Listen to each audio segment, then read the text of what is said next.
Christophe sur France Maghreb 2. Bonjour à toutes, bonjour à tous, ravi de vous retrouver sur France Maghreb 2. J'espère que vous allez bien. C'est mercredi aujourd'hui, nous sommes le 4 janvier. C'est parti pour votre émission quotidienne, le LGF, le grand forum. Avec aujourd'hui, nous allons parler de quoi? Bien, nous allons parler notamment de la belle histoire des génériques avec Mam qui est avec nous. D'ailleurs, c'est le premier arrivé en plateau. Bonjour Mam. Bonjour à toutes et à tous. Et la chronique consacrée aujourd'hui aux séries de France 3. Absolument. Ou de FR3, c'est selon tout à l'heure. Et il y en a un paquet, évidemment. Puis évidemment le quiz tout à l'heure, à ne pas louper. Les coups de gueule et coups de cœur de nos débatteurs aujourd'hui qui sont encore pas arrivés, très en retard. Le zapping, un petit zapping sympathique. Nous allons parler également tout à l'heure des boulangers qui, vous le savez, sont en ce moment en colère. Les boulangers vont-ils devenir les nouveaux gilets jaunes? C'est la question qu'on se posera. On parlera également de quelques infos dans le Zappémat. On verra si nos chroniqueurs et débatteurs vont zapper ou plutôt commenter, ou choisir de mater donc l'actu et des infos que je vais leur donner. Nous parlerons de l'Asie et de la Chine plutôt et de l'Europe où les tensions se tendent un petit peu à cause du Covid évidemment et des mesures mises en place dans les différents aéroports. D'ailleurs, je vous donne un chiffre, un tiers des personnes venant de Chine ont été testées positives à l'arrivée à Paris. Et puis nous allons parler également de la réforme des retraites. Vous le savez, elle sera sur la table dans 10 jours à peine, le 10 janvier prochain à peine donc. Et Elisabeth Borne, voici qu'elle a précisé que nous n'irons pas au-delà des 43 années de cotisation pour toucher la retraite à plein taux. C'est ce qu'elle a indiqué. Est-ce que cela suffira pour calmer la colère? On y reviendra évidemment dans quelques minutes. C'est parti pour le LGF. Exprimez-vous librement dans l'émission quotidienne Le Grand Forum. Tous les jours, du lundi au vendredi, de 16h à 18h, Christophe Fro et ses chroniqueurs vous donnent la parole. France Maghreb 2, la radio du vivre ensemble. Et on commence et on sera avec Mam pour cette rubrique Clin d'œil.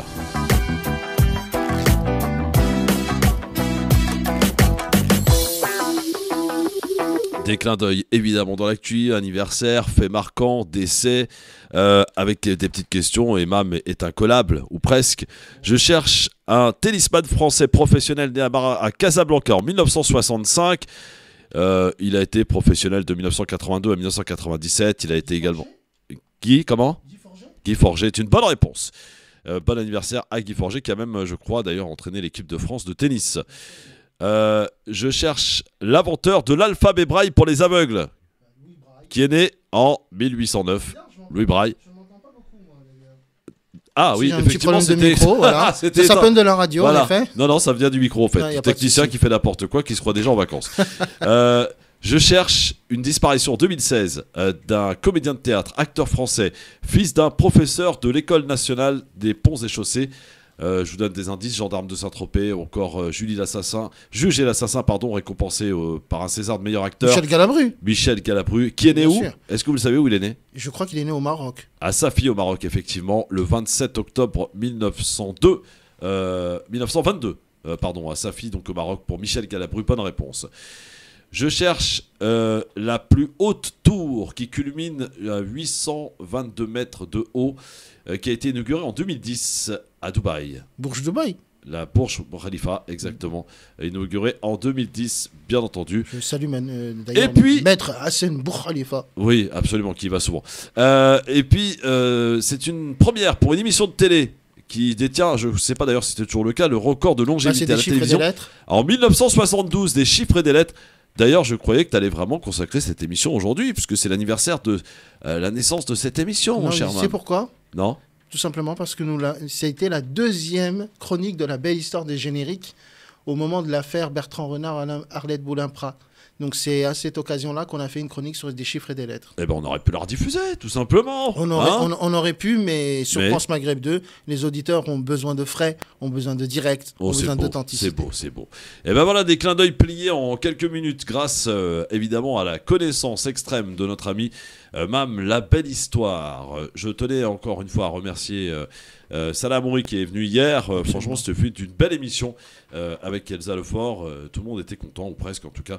Je dis presque parce qu'il y en a qui étaient très mécontents, évidemment, vous le savez. Tiens, je vous annonce un nouveau rendez-vous à partir de lundi. C'est une jeune artiste que j'ai repérée qui s'appelle No. Ne cherchez pas, c'est No. Et en fait, No rappe l'actu. Si vous voulez voir, d'ailleurs, je l'ai mis en story dans l'un de ses morceaux sur Instagram, Christophe Le Grand Forum. Elle sera avec nous pour sa première. En fait, elle va rapper l'actu en 1 minute et demie du week-end de la semaine passée. Donc, elle fera sa première lundi prochain dans le LGF à 17h30. Nos rap l'actu. Ça sera le nouveau rendez-vous tous les lundis à ne pas louper à 17h30. Voilà. Ça va être bien, ça, mon ami. C'est du frais, c'est de l'authentique. Parce que nous, on repère les talents, mon ami. Tu vois ? Absolument. Absolument.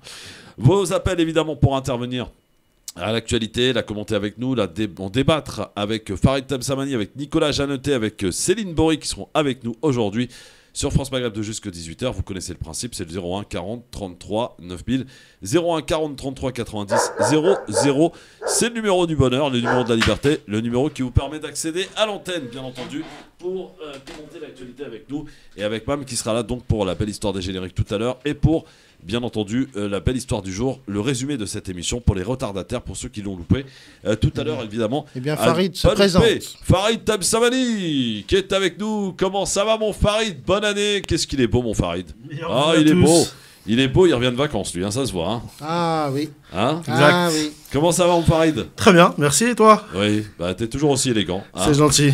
Beau gosse pour cette rentrée, en tout cas. Meilleur vœu, mon Farid. Merci, plein de bonnes choses, la santé surtout. Ouais, on rappelle que tu es enseignant et que tu travailles dans l'intelligence économique. En particulier, oui. En particulier, mais pas que aussi. Pas que. Tu fais partie d'ailleurs d'une association bien connue avec notre ami Nadir Kaya, toujours, non ? Ah, exact, Banlieue Plus. Banlieue Plus, c'est nos quartiers. Exactement. Qui organise une maraude d'ailleurs dimanche prochain. Exactement. Et on salue tous les militants de l'association. Bon, ça va, mon Farid ? T'as passé de bonnes vacances de fin d'année ? Superbe. Bon, très bien. On va pas dire où t'étais ? Oui, pas de souci. Je sais pas, on va dire non, j'étais en Floride et dans les Caraïbes. Ah ouais, sympa. Dans les Caraïbes. Tu t'es baigné dans la mer des Caraïbes ? Exactement. Elle était à combien ? Franchement, je sais pas, 28, 29. C'est dur d'entendre ça. C'est dur. Ah, Mam, nous étions à Paris, nous avons cravaché. Oui. Farid nous a ramené un peu d'eau salée de la mer des Caraïbes, qui est magnifique. Vous savez, quand on se baigne dans la mer des Caraïbes, il n'y a pas besoin de rentrer. C'est comme si vous rentrez dans votre bain quasiment. Alors, figure-toi qu'il y a la mer des Caraïbes, mais il y a aussi une partie de la région qui n'est pas dans la mer des Caraïbes, mais qui est tout aussi beau. Et notamment ce qu'on appelle l'archipel des Bahamas. Ah oui, s'il vous plaît. C'est magnifique les Bahamas, et pourtant c'est pas les Caraïbes techniquement. Oui, et c'est quoi comme mer là-bas ? C'est l'Atlantique, l'océan Atlantique. Mais elle n'est pas aussi chaude. Franchement très chaude. Ah bon ? Ouais. Ah, ouais, alors je sais pas si c'est une histoire de courant à mon avis, mais franchement c'est super. de réchauffement climatique. Mais... Oui, peut-être aussi. Voilà, c'est ça. Bon, en tout cas, soyez le bienvenu, mon Farid. Dans un instant, on va parler de la réforme des retraites. Alors, Madame Borne a tenu à préciser que nous n'irons pas au-delà des 43 années de cotisation, a-t-elle rappelé, pour toucher le taux plein de la retraite. Est-ce que ça vise à rassurer ? Alors, mes calculs sont bons, on parle de 65 ans. Si vous enlevez 43, ça fait un commencement de carrière à 22 ans. Est-ce que c'est jouable ? Est-ce qu'on est en train de privilégier finalement une classe sans études ou sans études poussées en tout cas ou alors il faudra aller bien au-delà. On écoutera Madame Borne et on commente avec vous dans un instant. À tout de suite. Restez avec nous, le Grand Forum revient dans un instant sur France Maghreb 2. Le Grand Forum. Le LGF, merci d'être avec nous en direct avec Mam qui est avec nous bien entendu et qui écrit d'ores et déjà sa chronique de fin d'émission et qui sera avec nous tout à l'heure. Je suis sûr que Farid va kiffer cette chronique de belle histoire des génériques consacrée aux séries de France 3. Je suis sûr qu'il en connaît plein, mon Farid. Tout à l'heure, Farid Tamsamani, enseignant dans l'intelligence économique, rejoint dans un instant. Apparemment, il y a des problèmes de métro, hein, c'est ce qu'on nous dit. Nicolas Jeannetet, adjoint au maire du 15e arrondissement. Et Céline Bory, journaliste, qui seront avec nous dans un instant. Ils sont déjà en grève, les... Je sais pas. Écoute, je ne sais pas. Ce qui ne va pas nous empêcher de démarrer tout de suite avec notre premier sujet. On va parler de Madame Borne, Elisabeth Borne, la Première ministre, à propos de la réforme des retraites, 30 ans décriée, qui fait couler beaucoup d'encre. Les syndicats sont vent debout. Vous le savez, elle le reçoit. D'ailleurs, elle le recevait plutôt hier. Et elle était en interview hier à la télé, à la radio, pour préciser ceci. Il y a l'instant de l'âge du report de l'âge légal, 65 ans. C'est tranché ou c'est pas encore tranché à une semaine de la présentation ? Les discussions se continuent, elles vont se continuer aujourd'hui même. On a eu l'occasion de le dire à plusieurs reprises, le président de la République l'a dit. Dans la campagne présidentielle, dans la campagne des législatives, on a porté une réforme qui décale l'âge de départ à la retraite à 65 ans, mais ce n'est pas un totem. Il y avait un doute pendant la campagne. 65 ans, c'est pas un totem. Ça n'est pas un totem, je le redis. Il y a d'autres solutions qui peuvent permettre aussi d'atteindre ce qui est notre objectif, l'équilibre de notre système de retraite à l'horizon 2030. Donc sur tous ces sujets, on continue à discuter avec les organisations patronales et syndicales et avec les différentes formations politiques qui sont représentées au Sénat et à l'Assemblée nationale. Sur la durée de cotisation, Elisabeth Borne, la réforme Touraine qui s'applique depuis des années prévoit de la faire passer progressivement à 43 ans, 43 années de cotisation pour avoir une retraite complète. Est-ce que vous pourriez aller au-delà de 43 ans? Non, je le dis très clairement. Ça n'ira pas au-delà. Je le dis très clairement, nous n'irons pas au-delà des 43 années de cotisation qui sont prévues dans la réforme Touraine pour avoir une retraite à taux plein. Ça veut dire que quand j'entends des gens qui vous disent on devra travailler ou vous devrez travailler 47, 48 ans, c'est faux. Personne ne devra travailler 47 ou 48 ans. Nous n'irons pas au-delà des 43 ans prévus dans la réforme Touraine. Un autre point qui inquiète aujourd'hui, on peut toucher une retraite complète, donc sans décote et sans avoir tous ces trimestres, à condition d'atteindre les 67 ans. Est-ce que ce seuil-là, vous allez y toucher ? Donc ce seuil-là, nous n'y touchons pas. Donc aujourd'hui, il est 5 ans après l'âge légal de départ à la retraite.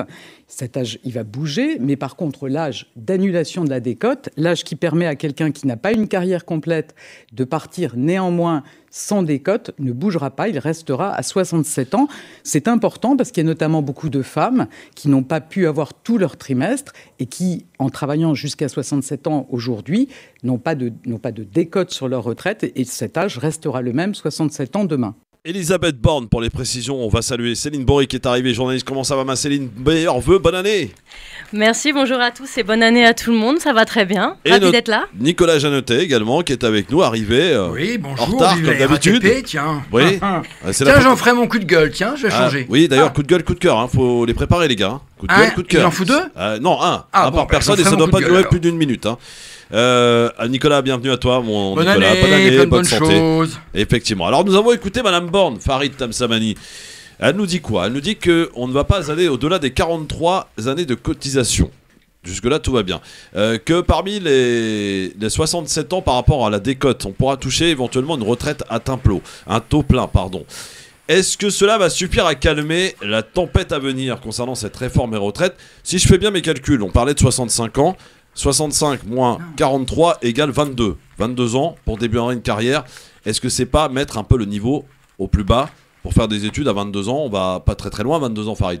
Oh, je suis pas d'accord. Bah vas-y, dis-moi pourquoi. Il y a des gens qui commencent à travailler beaucoup plus tôt que ça. J'ai commencé moi à travailler, j'étais pas encore majeur. Ouais. Donc, alors c'est peut-être pas le cas de tout le monde, mais non, je pense pas. Alors, il y a plusieurs choses à dire à mon avis sur cette histoire des retraites. On a l'impression qu'en fait, il n'y a pas d'urgence à la présenter, mais on veut la présenter parce qu'il faut marquer, j'allais dire, l'histoire d'une certaine manière pour le président de la République.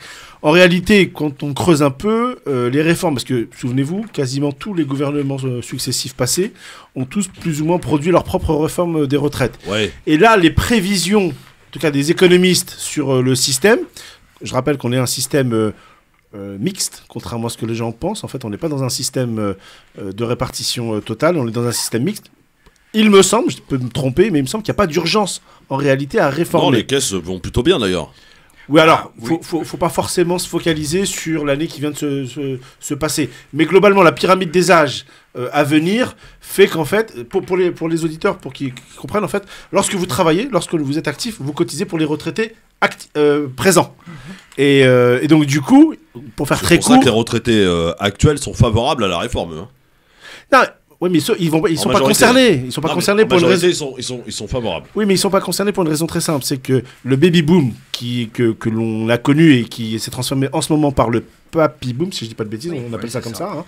Hein. D'une certaine manière, sans que Dieu prête vie à l'ensemble des gens, mais globalement, dans 20 ans, dans 30 ans, les papys d'aujourd'hui ne seront plus présents.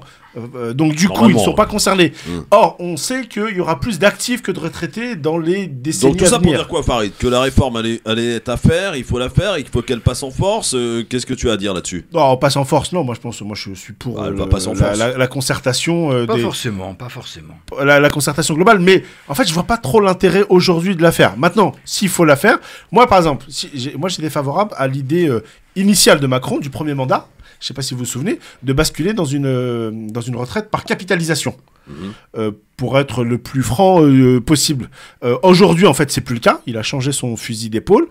Et donc, du coup, on va faire de l'affichage en disant on va pousser. Et je terminerai juste sur une chose qui, aujourd'hui, va jusqu'à, déjà, aujourd'hui, avec le système actuel, qui va jusqu'à le maximum d'annuités, en réalité. Une partie des cadres seulement, une partie des gens qui ont la santé, qui ont les moyens parce qu'ils ont des métiers, des belles carrières. Mais les gens qui ont commencé très tôt ou les gens qui sont dans la difficulté, la pénibilité, manuels. Moi, je vais parler de ma propre maman. Ouais. Ma mère, en fait, elle a jamais travaillé jusqu'à l'âge maximum de sa retraite. Pour une raison très simple, c'est qu'elle était en invalidité quelques années avant. Or, c'est le cas de beaucoup de monde. Donc, je trouve qu'en fait, on est un peu hypocrite sur ce sujet. Céline Bory, sur le fait des retraites, la réforme des retraites. Donc, Madame Borne précise, nous n'irons pas au-delà des 43 ans de cotisation pour toucher une retraite à un taux plein. Et elle a parlé également que 65 ans n'est pas un totem.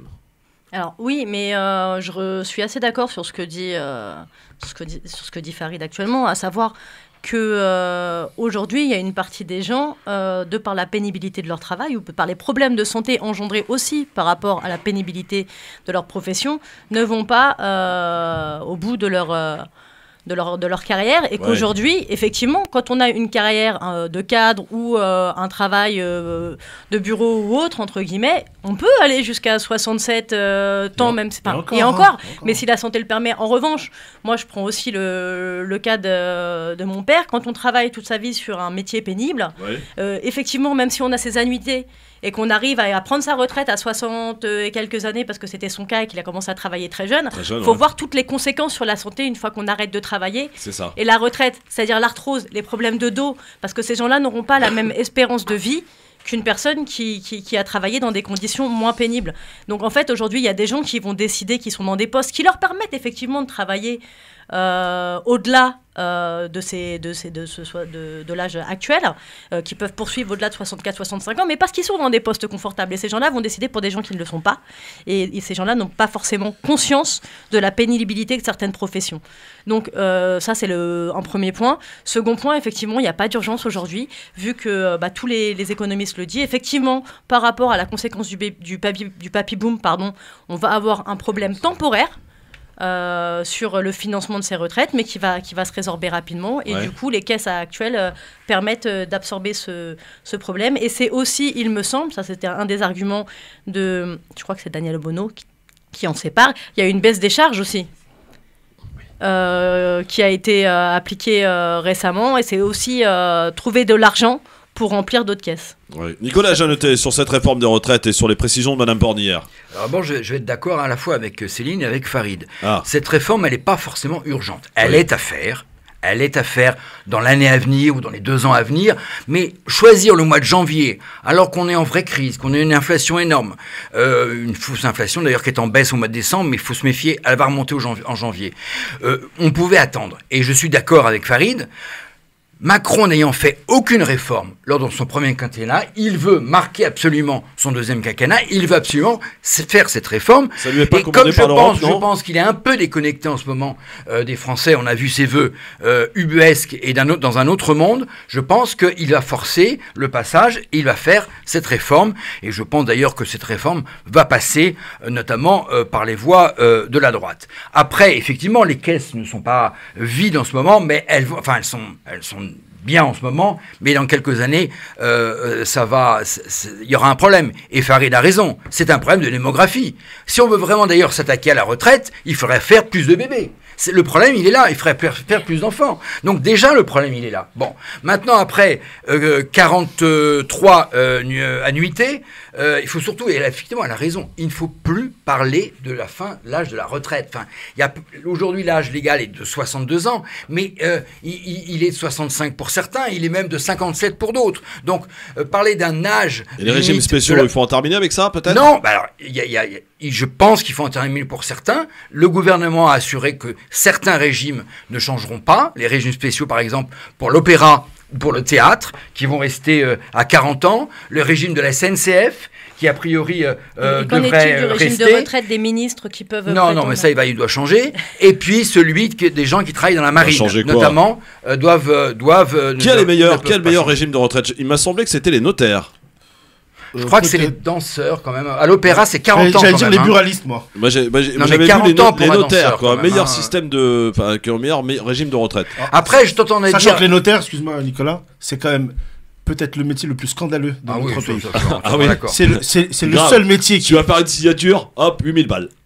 Non, c'est pas ça. Alors ça c'est caricatural parce qu'en fait, c'est ça va pas dans les poches du notaire. Non, c'est pas ça. C'est que vous pouvez faire des études de notariat. Et vous ne pouvez pas devenir notaire. Parce que tu n'es pas le fils ou la fille. Exactement. Et on garde ça de la monarchie. Scandaleux. Ah, ça, c'est récupérer l'étude de notaire de papa n'est pas donné à tout le monde. Ah oui, surtout que mon père est maçon, donc je suis très emmerdé. Donc 45 ans, tu revenais tout à l'heure à 43 ans. Oui. Moi, je suis pour que ça passe à 45 ans. Non, mais moi, je pense qu'il faut aller jusqu'à 45 ans. On n'a pas le choix d'ailleurs. Tu veux que les gens aillent jusqu'à quel âge, toi? Non, mais quand tu commences, tu commences à 16 ans. Si tu rajoutes 45, ça fait 61 ans. Qui commence à 16 ans? Qui commence à 16 ans aujourd'hui, Nicolas? Ceux qui sont en apprentissage. Oui, mais d'accord. Il a commencé à être favorable à une société d'apprentissage. C'est ça. Parce qu'il faut de la main-d'œuvre. C'est là le débat de la réforme du lycée pro. Mais c'est en cours. Les gens qui sont pour cette réforme ne mettent souvent pas leurs enfants au lycée pro parce que leurs enfants à eux vont dans des meilleures études, dans des filières. Non, mais un étudiant qui commence à 22 ans, ça veut dire qu'il finit à 67 ans. 67 ans. D'accord, mais à 22 ans, tu fais quoi comme études, Nicolas? Sois sérieux, tu fais pas grand-chose. Mais non, mais tu commences avant, dans des petits boulots à côté. Déjà, tu commences à cotiser. Si t'as ton bac à 18 ans, ça fait pas. Moi, j'ai commencé à 18 ans à bosser. Quand tu bosses tout en faisant mes études. Tous les jeunes aujourd'hui travaillent à côté. Fais première année de médecine, tu peux pas bosser en même temps, c'est pas possible. Première année de médecine. Bah oui, par exemple. On sait qu'on en a beaucoup de besoins en ce moment. Oui, mais de toute façon, les médecins peuvent aussi pratiquer pour beaucoup. Rares sont ceux qui s'arrêtent à 64 ans, les médecins. Ah bah il y en a plein qui. Alors Christophe, c'est ce que je te dis. Alors attention, si on continue, il faut aider les seniors ensuite à continuer leur retraite tout en travaillant. Et là, il faut des nouvelles lois qui permettent aux entreprises de permettre de les employer et puis surtout qu'ils puissent cotiser plus facilement quand ils travaillent. Il faut vraiment travailler par secteur et il faut vraiment prendre en compte, et c'est là qu'on attend vraiment des mesures concrètes sur la pénibilité. La pénibilité. Le curseur, on le met où? Voilà. Il faut rejoindre là, à mon avis, la CFDT, qui est la meilleure proposition, qui est de négocier par branche, une négociation obligatoire par branche. Parce que les gens au bureau, ils peuvent continuer à travailler 70 ans. Regarde, t'as les journalistes, on regarde notre dos à nous et notre dos à nous. Nous, les politiques, on a mal au dos. Bah oui, à force d'aller sur les marchés. Ouais, vous faites mal à la tête surtout. Ça va. Est-ce qu'on peut travailler sur ce système-là, dire par secteur, comme le propose Nicolas? C'est un moins mal, on n'a pas le choix, mais...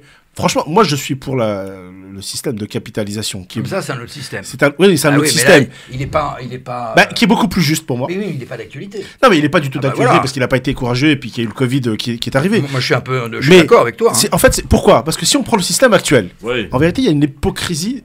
Le système actuel est composé de quoi? De quoi? Il est composé de trois bases. Il y a ce qu'on appelle la retraite de base, la retraite complémentaire, et ceux qui ont les moyens.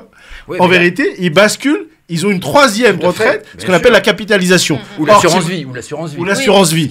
Donc, ce qui veut dire qu'en fait, en réalité, il existe déjà le système de capitalisation. On ne le dit pas.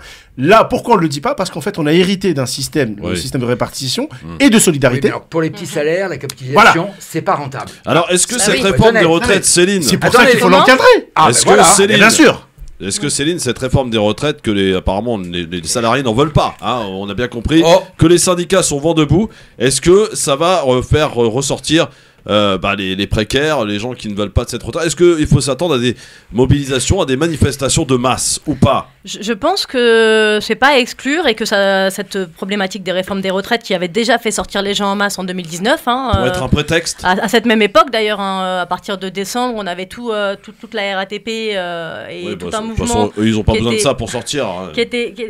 En tout cas début 2019-2020 si je ne m'abuse, c'est ça. Fin 2019, début 2020, on avait déjà eu un mouvement. Et là, aujourd'hui, avec l'inflation et tout ce la conjonction des deux. C'est la conjonction de plusieurs acteurs qui pourraient ou pas, parce qu'en même temps, on disait qu'en septembre, ça risquait d'être chaud et ça n'avait pas été le cas. Donc après, ça peut être aussi un élément, une étincelle qui peut aussi faire descendre les gens dans la rue. Et puis se payer la tête de Macron. Excusez-moi de vous le dire, mais il y a beaucoup quand même de Français Macron, ils n'en peuvent plus. Ils n'en peuvent plus, ils l'ont quand même réélu, Nicolas. Je t'en perds là-dessus. Ils l'ont réélu par défaut face à Le Pen. Heureusement qu'ils l'ont réélu. Ils avaient bien voté au premier tour. Même moi, heureusement que j'ai voté Macron face à Le Pen. Non mais d'accord, mais au premier tour, il n'y a pas d'autre choix. Il n'y a pas d'autre choix. Moi, je suis pas d'accord. Au premier tour, t'avais le choix, je suis désolé. Au premier tour, j'ai pas voté Macron, ça oui. T'aurais pu voter Madame Pécresse. Ou t'abstenir au deuxième tour. Ou t'abstenir, je sais pas moi. Quand? Au deuxième tour. Merci pour la carte Navigo. J'allais pas m'abstenir quand même. Madame Pécresse. Oh, arrête. Ton bord, non? Oui. Non, mais attends, en plus. Elle était tellement mauvaise. Non, mais oui, bah, elle était mauvaise, mais n'empêche que t'étais dans sa campagne. J'étais dans son état-major de campagne, oui, alors. Bah alors. C'est quand qu'elle a rendez-vous avec le transport public, la RATP, c'est le 13. Hein. Commençons pas sur ce sujet. non, mais quand je prends le RERD, j'ai le droit. Je connais. Oui, et alors? Moi aussi, je le prends. On a le droit de. Et quel rapport avec Madame Pécresse? Parce que c'est elle qui est en charge des pas du tout. Comment ça, pas du tout? Moi, c'est la SNCF qui est en charge du RER et la RATP sur cette ligne. Et si aujourd'hui il y a des problèmes, mais c'est mon coup de cœur, mon coup de gueule que vous êtes en train de prendre. D'accord, ok, très bien. Alors, on va te laisser. On va attendre la fin. Non, mais bon. On va suivre, en tout cas, on va certainement beaucoup en reparler de cette réforme de retraite. Je vous le dis, les amis. En tout cas, elle va être débattue à partir du 10 janvier.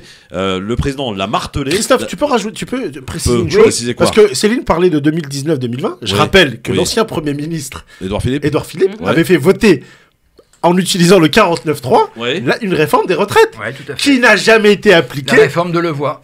Exactement. Et que Macron, parce que le Covid s'est abattu sur la France, a dit bon bah finalement tout ça on reporte effectivement. Non.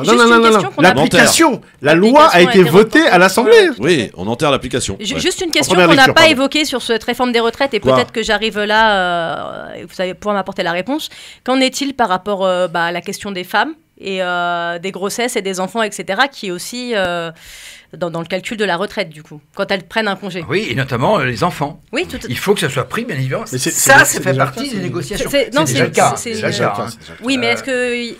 C'est déjà le cas. Oui, mais est-ce que ça va être pris en compte? Voilà. Mais il faut que ça soit pris en compte. Il y a plein de choses qui doivent être prises en considération. La négociation, il faut s'enlever de la tête l'âge de la retraite. Il faut maintenant travailler sur les détails de ces mesures. Bon, les Chinois sont pas contents, les amis. Je vous le dis, les Chinois ils ont déjà créé le Covid, ils vont arrêter. Avec l'Europe. Et d'ailleurs, j'ai un chiffre à vous donner avant que nous en parlions dans un instant avec les auditeurs.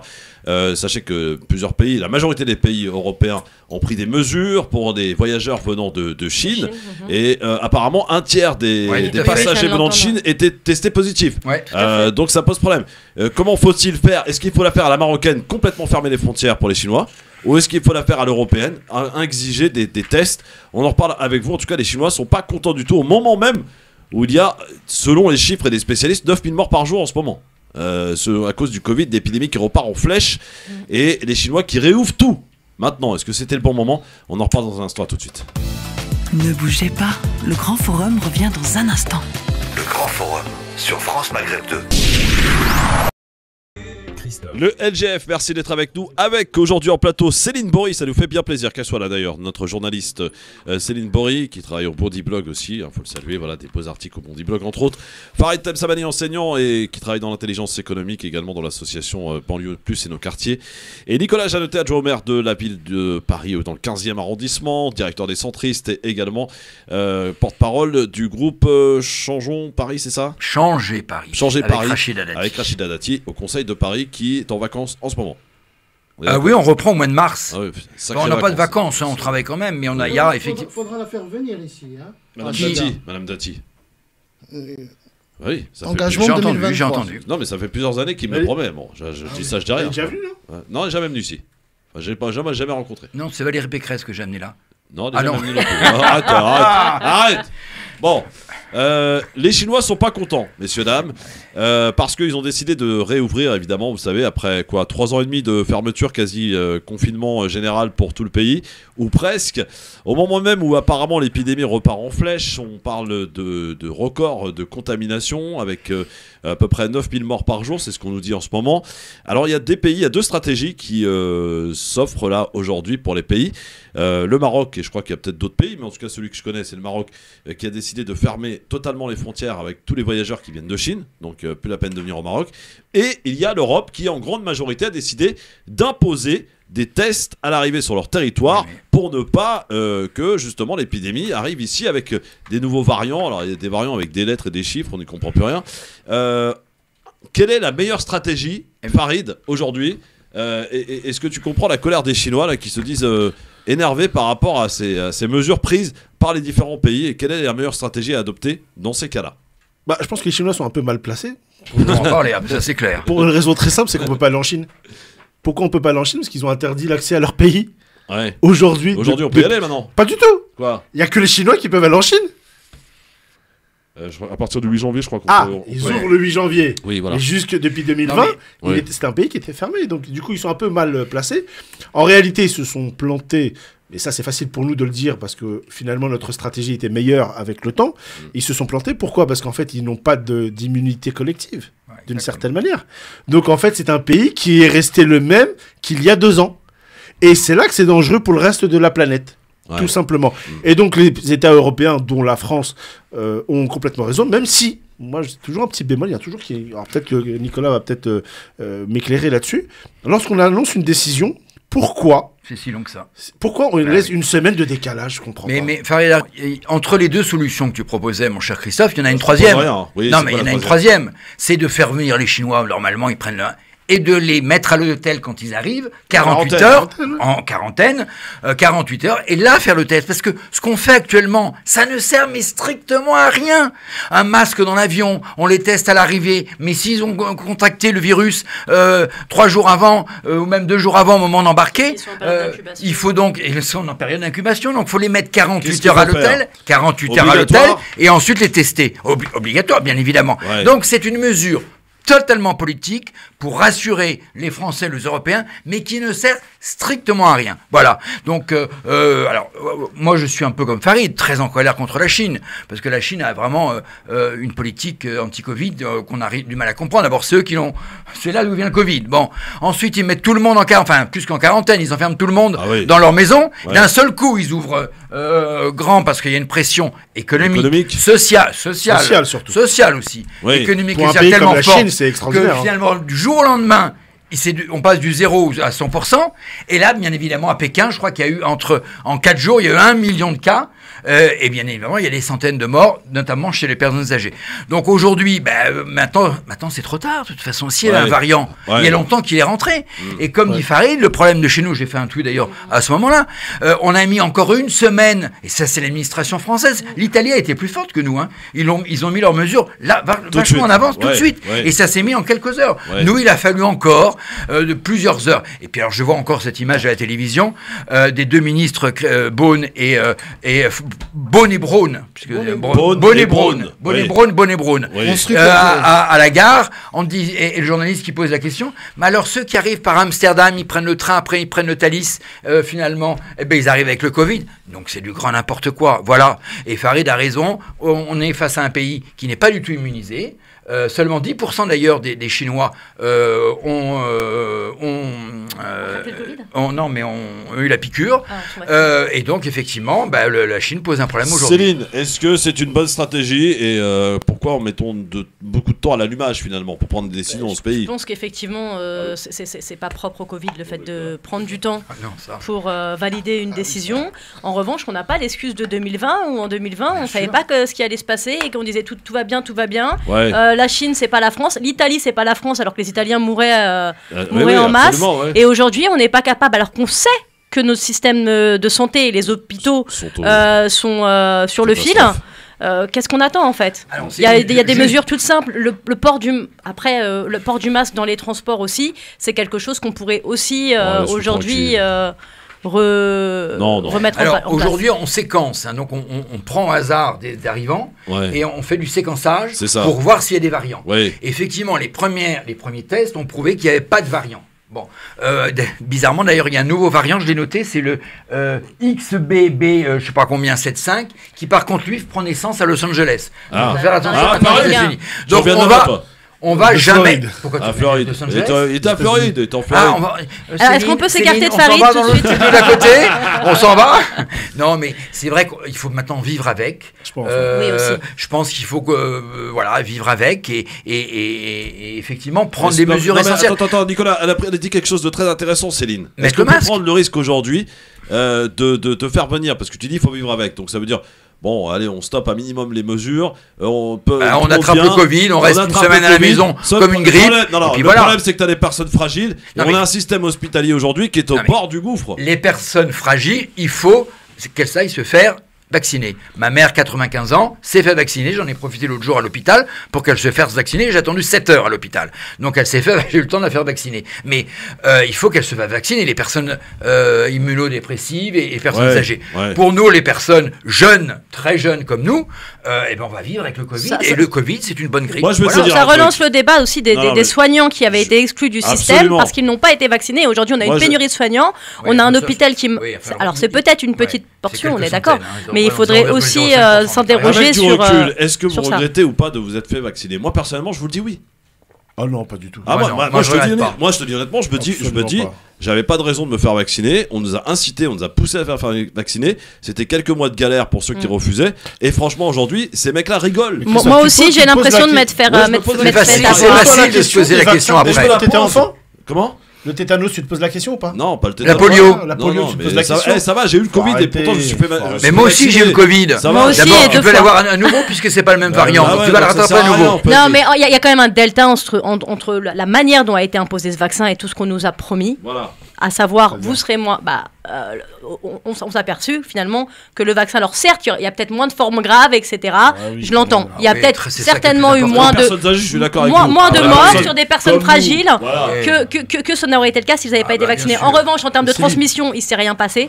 Enfin, ça n'a pas évité la transmission. Et ça n'a pas.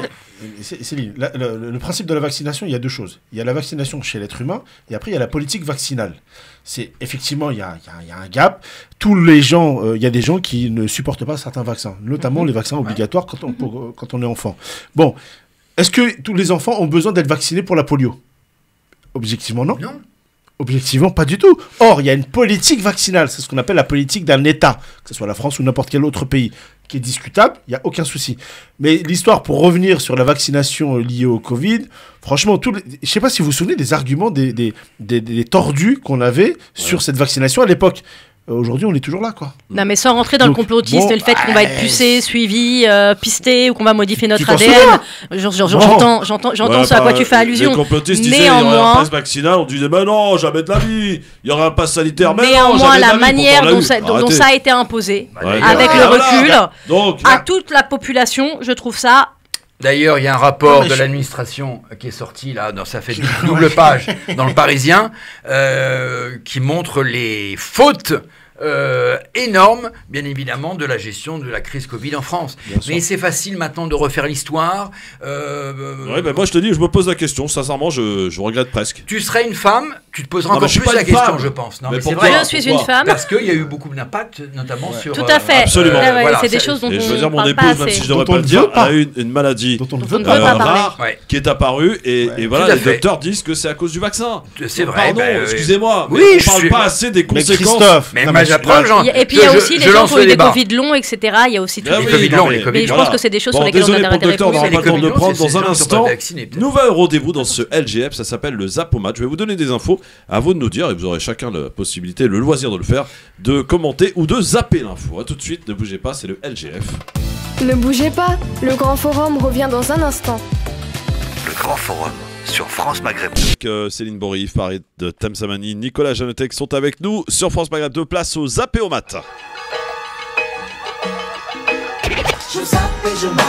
Et spécial dédicace à Passy, évidemment. Pas mal. Bah oui, je zappe et The Mat. Il y a eu 50 ans il y a quelques jours. Oui, effectivement. Alors, c'est qui? Non, mais Nicolas dit c'est qui? Passy, ministère Hammer. Alors attention, je vous donne des infos. À vous de choisir si vous décidez de la commenter ou de la zapper. Il n'y a pas plus simple. Hein. Voilà. Première info, l'ancien préfet de Loire-Atlantique, qui s'appelle Claude Barcourt, vient d'être nommé conseiller de Gérald Darmanin au ministère de l'Intérieur. Est-ce qu'on zappe ou on commente? Je commente. Nicolas. Eh ben, c'est normal. Je crois que cette préfète avait un problème relationnel. Oui. Non, c'est une femme. C'était une femme? D'accord. Bah oui, c'est une femme. Alors, préfète de l'Indre-et-Loire, qui avait des problèmes relationnels avec les élus. Et je pense qu'il est tout à fait normal. On parle de ça, hein? Non, pas du tout. Pardon, excusez-moi. Non, pas du tout. C'est un homme, c'est Claude Barcourt, et je précise. Et d'ailleurs, il avait été impliqué durant son mandat de la mort de Steve Mayakaniso, voilà, en marge de la fête de la musique à Nantes. le 22 juin 2019.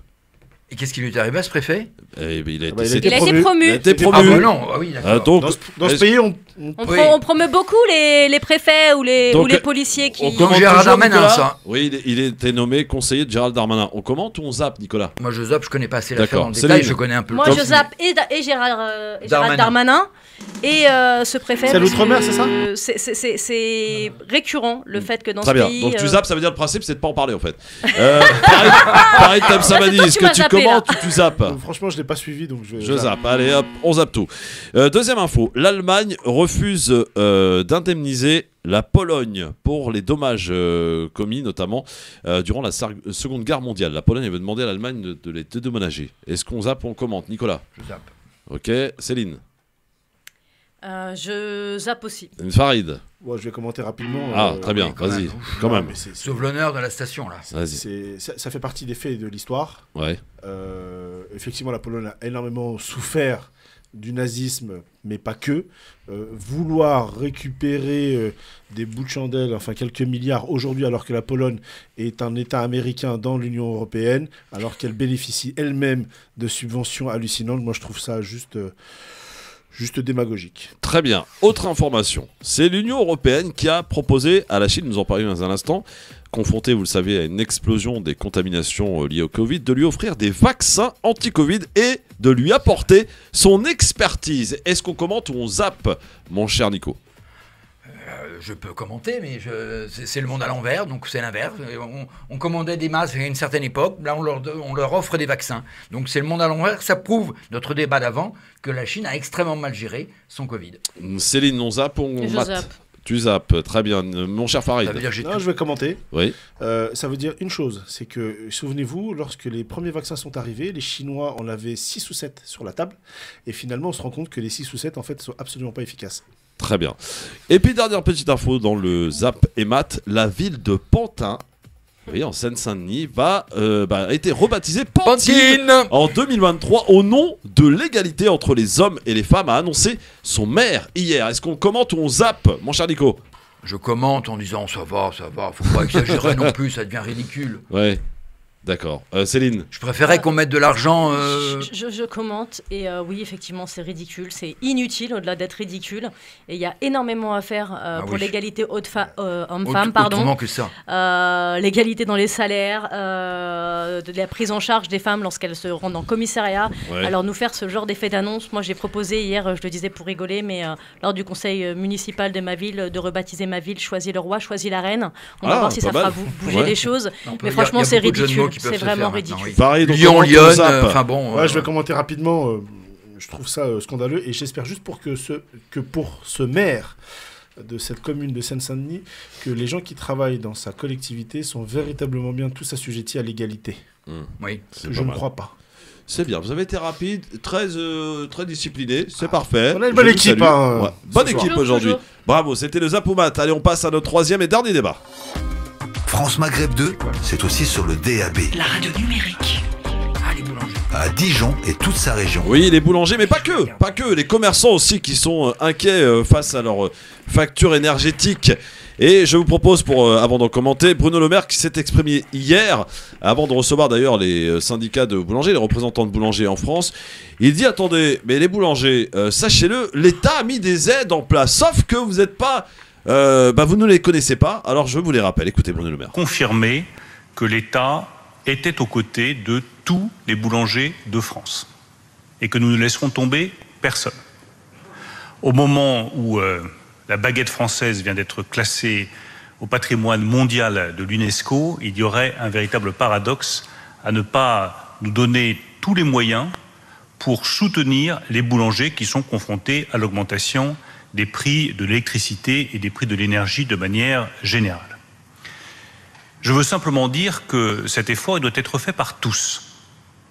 Il doit être fait par l'État, et l'État le fait, et l'État est prêt à faire tout ce qui est nécessaire pour accompagner les boulangers qui sont aujourd'hui inquiets, parfois en plein désarroi, mais c'est aussi les fournisseurs d'énergie.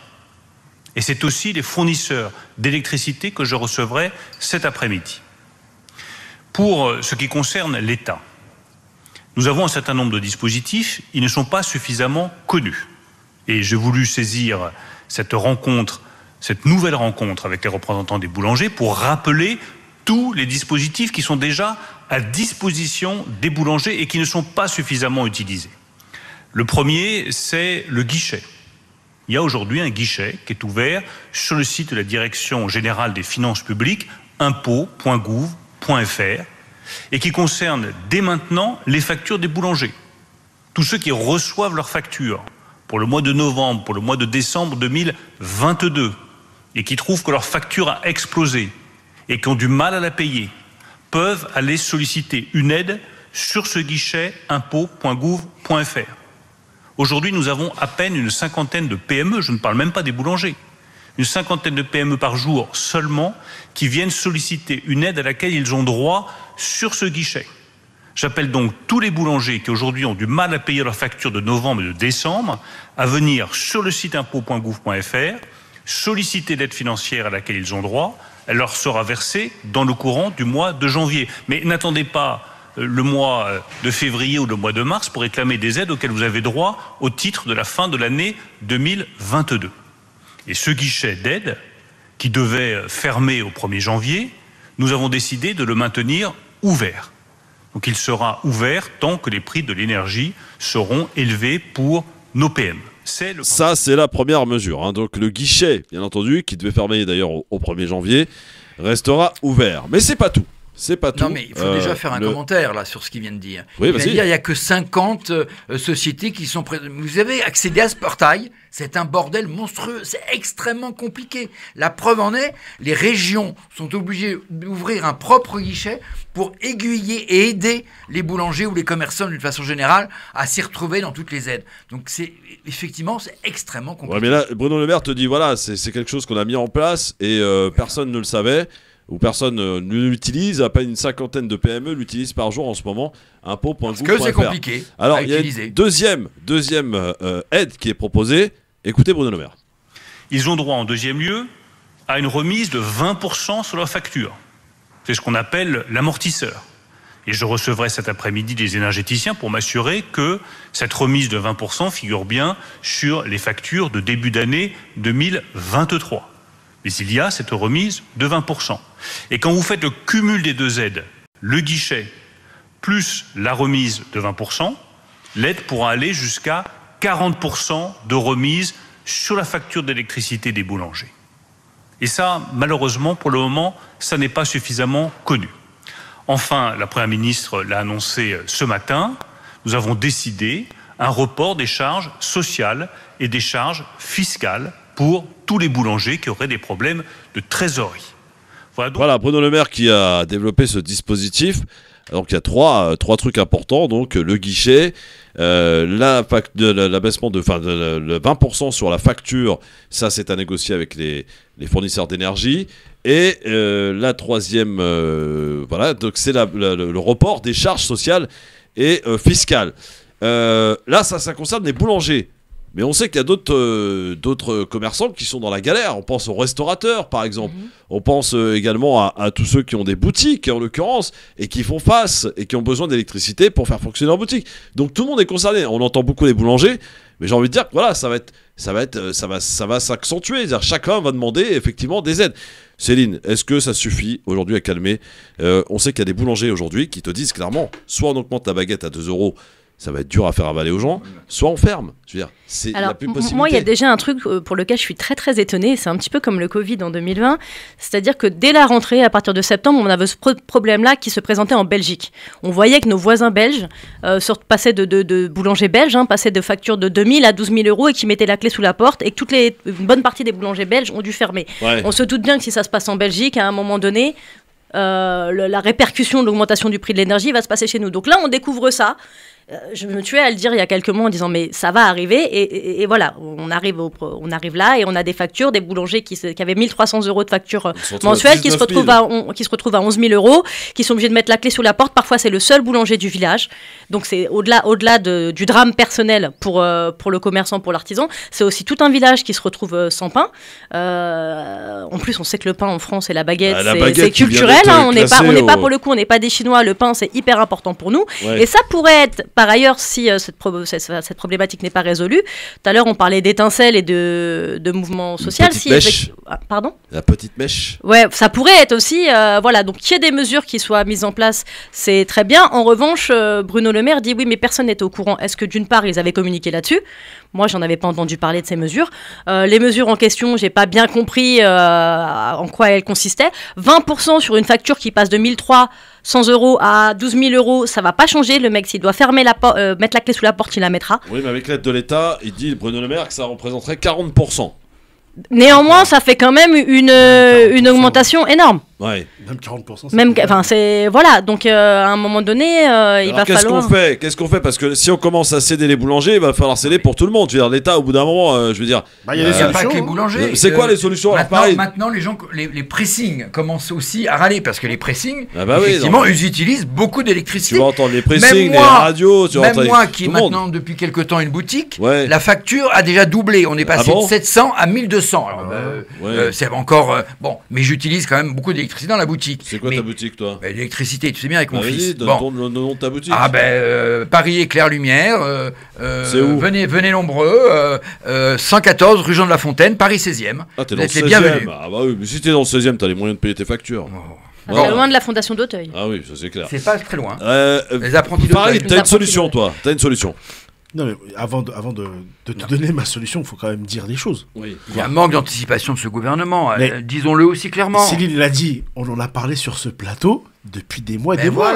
Je vous ai toujours dit que janvier allait être catastrophique parce que les contrats repartent au 1er janvier. Oui. Et que c'était une catastrophe pour un certain nombre d'entreprises. Mais c'est pas quelque chose de... Et là, on entend Bercy, et notamment le ministre Bruno Le Maire, comme si c'était quelque chose qui découvrait. Alors, soit ces gens-là, et alors je peux en parler parce qu'il trouve que dans ma vie, j'ai eu des boulangeries. Oui. Ah bon? Ouais, il a tout fait dans sa vie. J'ai fait beaucoup de choses. Qu'est-ce que t'as pas fait, mon Farid? Il y a pas mal de choses que je n'ai pas fait, mais j'ai acheté des boulangeries à la barre. Ah oui. Et je les ai développées, et c'était un coût en électricité hallucinant à la base. À la base. L'augmentation, parce qu'en fait les contrats d'énergie en fait sont pas instantanés, ils prennent un certain nombre de mois avant de rentrer en ligne de compte. Je vous rappelle que la libéralisation du marché de l'énergie a permis en fait à un certain nombre de gens de basculer chez des opérateurs autres. C'est pas été une bonne idée d'ailleurs. Si, c'est une bonne idée, mais à la base. Mais en fait à la base, le gouvernement, pourquoi le particulier lui il le subit pas la hausse de l'énergie? Et là, j'arrive à la solution, Christophe. Aussi, hein. Beaucoup moins. Beaucoup moins. Bien sûr. Pourquoi? Parce qu'il y a un bouclier de l'État pour l'énergie, pour les particuliers. Bouclier tarifaire. Et pourquoi l'État ne fait pas ce bouclier pour les entreprises? Pourquoi? Bah oui, pourquoi? Je vais te dire pourquoi. Parce que nos voisins allemands, ils l'ont fait. Ouais. Ils l'ont fait tout de suite. Et pas que pour les boulangers. Ils l'ont fait pour l'ensemble des entreprises de leur pays. Voilà, ils sont moins impactés. Merci beaucoup, ça leur coûte, bien sûr. Ça leur coûte 80... Voilà, Christophe, la solution. Ça leur coûte, je crois, si je dis pas de bêtises, 80 milliards. Mais en tout cas, ils l'assument. Plus à ça près, pourquoi ils l'assument? Parce qu'ils ont compris une chose.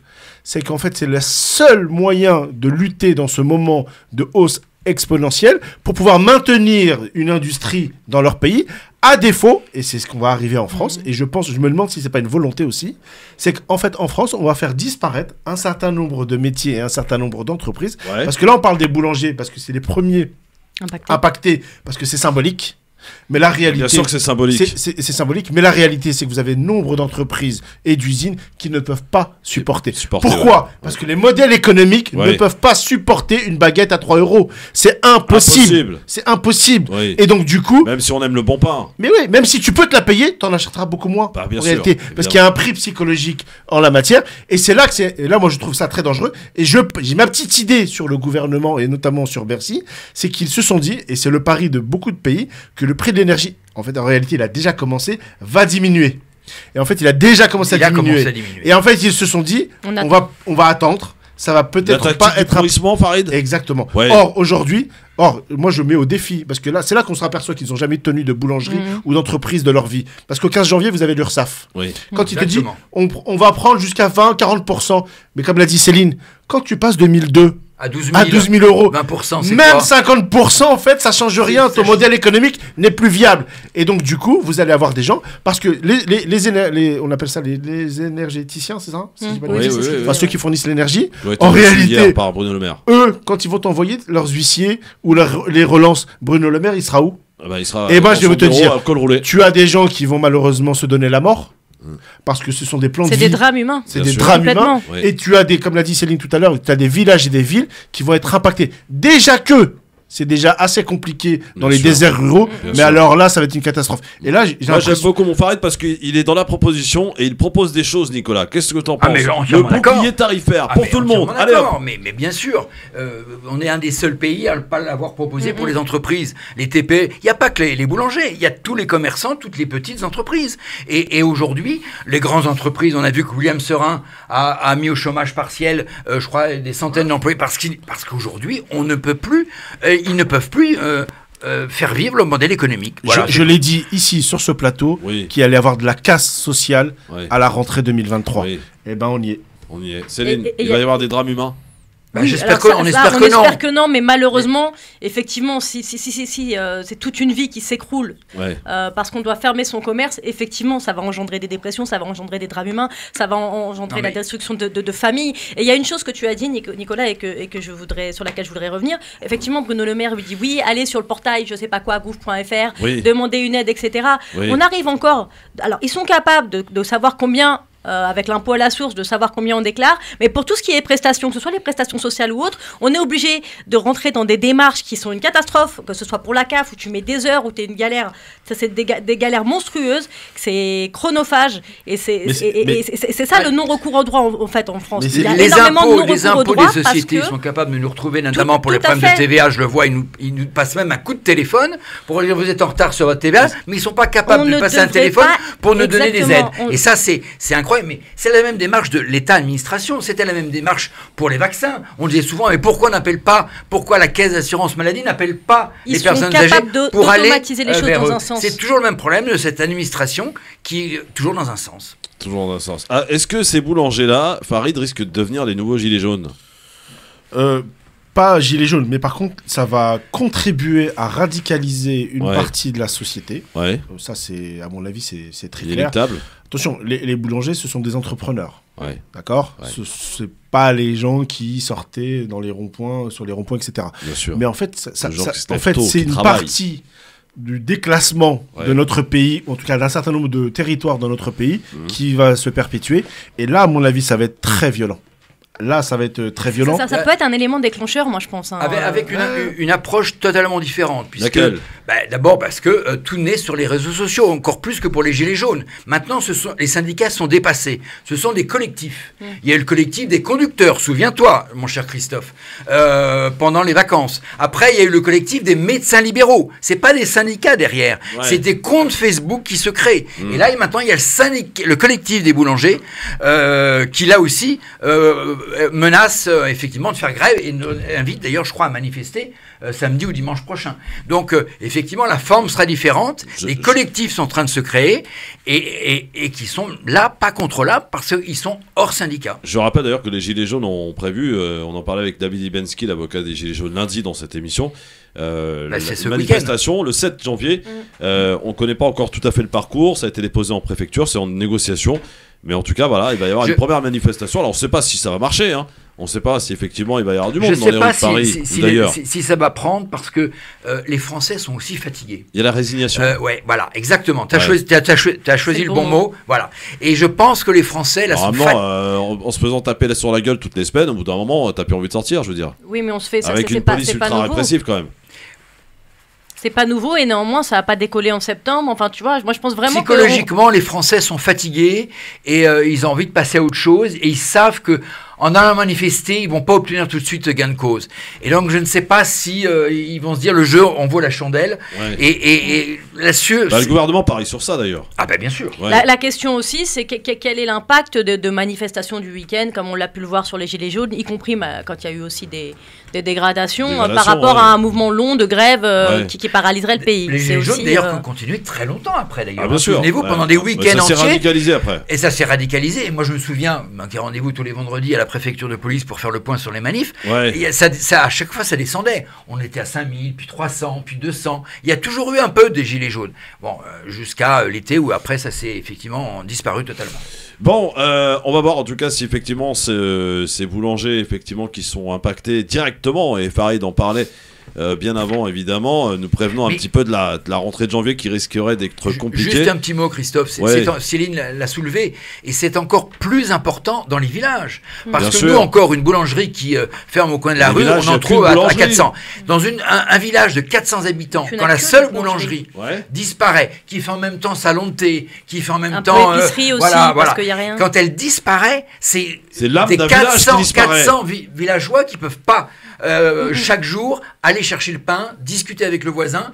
C'est toute la vie sociale d'un village. Qu'est-ce qu'il y a dans tous les villages de France? Une boulangerie, une église et un bar. Exactement. Mais je ne mange pas. Et le bar est souvent en face de l'église d'ailleurs. Moi je n'envisage pas un dîner. Tout à fait, et à 2 mètres de la boulangerie. Pourquoi le bar est en face d'une église? Parce que les femmes vont à l'église et les hommes vont au bar le dimanche matin. Je veux leur tiercer. Non. Arrêtez, j'étais dans le village, je sais comment ça se passe. Ce qui est hallucinant, c'est que dans ce pays, on ne retient pas l'histoire.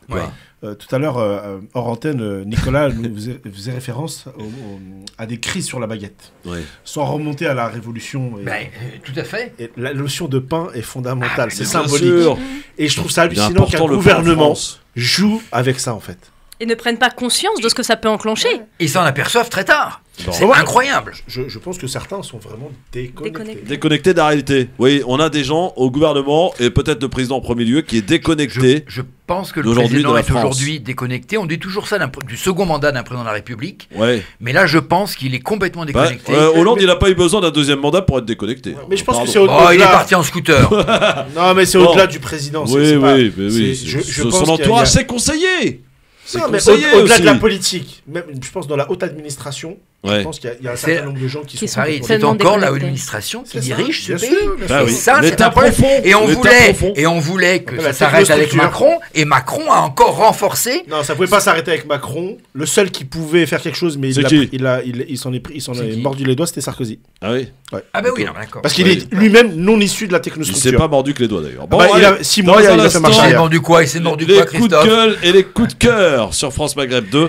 Et le zapping, un petit zapping aussi. Et puis la belle histoire des génériques consacrés aujourd'hui aux séries de France 3.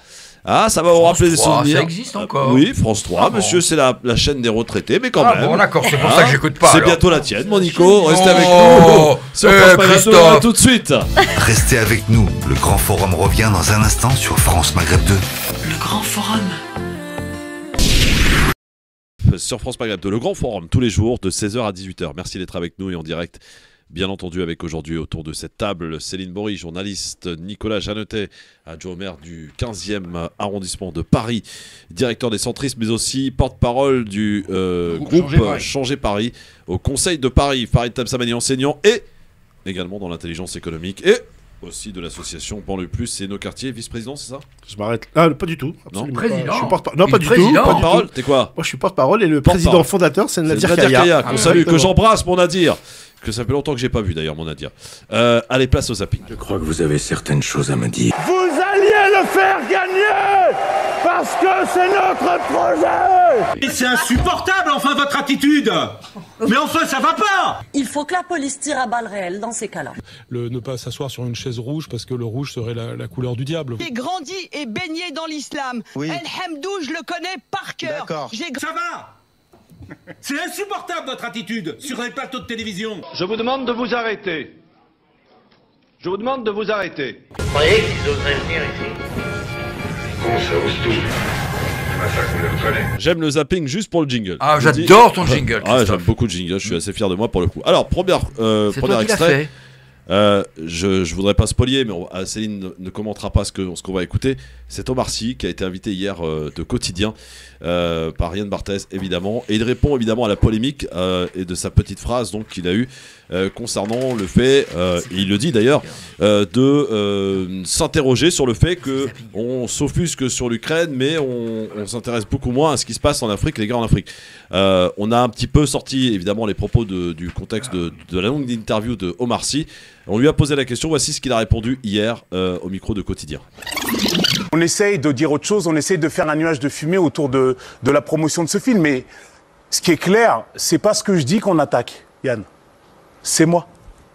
Et c'est pas un problème. Trop tard, les gars. Trop tard, les gars. Oui, et il a rappelé d'ailleurs, je suis français, je le rappelle. Farid. Oui. Qu'est-ce qu'il a, Omar Sy? Est-ce que tu trouves qu'on en fait trop là? Est-ce que le Front National en particulier et voilà, les BFM TV, CNews sont donnés à cœur joie sur lui?